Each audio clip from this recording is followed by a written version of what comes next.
for communism in our society.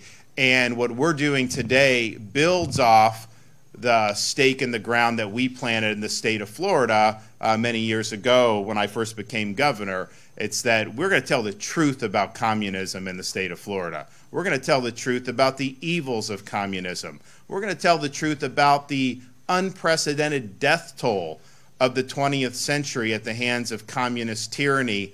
100 million killed at the hands of communist regimes spreading from China to the Soviet Union to Cuba.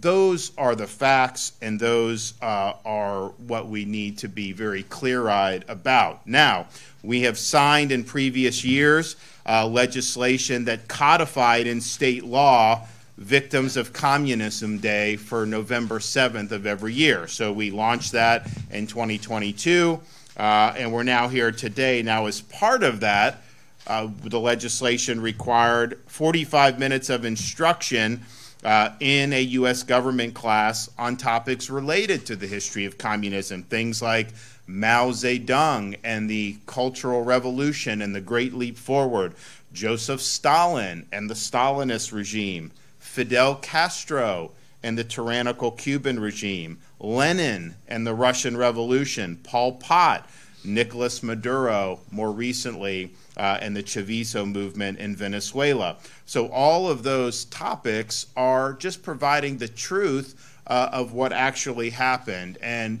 I think it's important that people know the details, but you don't even, what I can just say is, I didn't see people fleeing into Mao's China. I didn't see people fleeing into the Soviet Union. People are fleeing these regimes, and they fled these regimes over many, many decades because of how tyrannical they were. So